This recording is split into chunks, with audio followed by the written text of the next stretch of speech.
गौरपुर गांव में बैनी माधव सिंह एक जमींदार थे जिनके पितामह कभी बड़े धनी थे।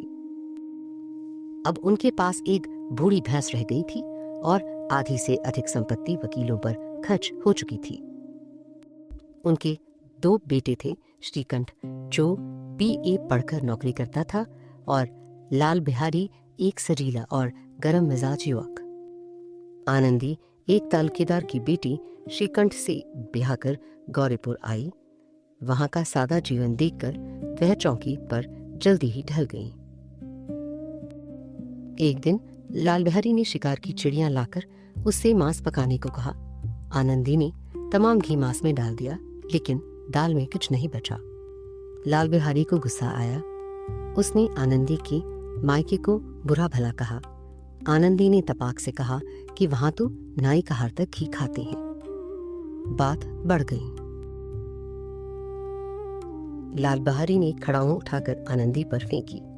वह चोट खाकर कांपती हुई अपने कमरे में चली गई। 2 दिन बाद श्रीकंठ घर लौटा। गांव के लोगों से बातें करने के बाद रात को उसने आनंदी से सब हाल पूछा।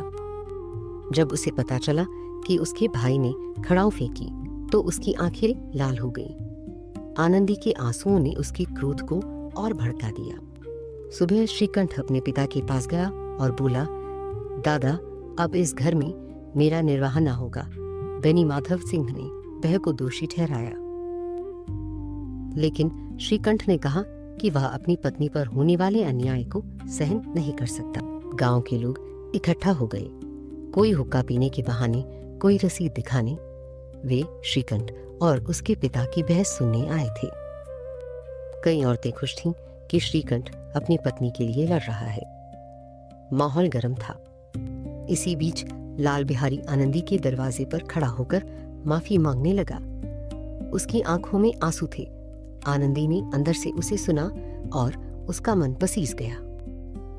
वह बाहर आई और उसका हाथ पकड़ लिया और उसे जाने से रोका। तब श्रीकंठ का दिल भी पिघला। वह बाहर आया और लाल बिहारी को गले लगा लिया। दोनों भाई फूट फूट कर रोए। लाल बिहारी ने कहा कि वह जो भी सजा दे वह सहर्ष स्वीकार करेगा।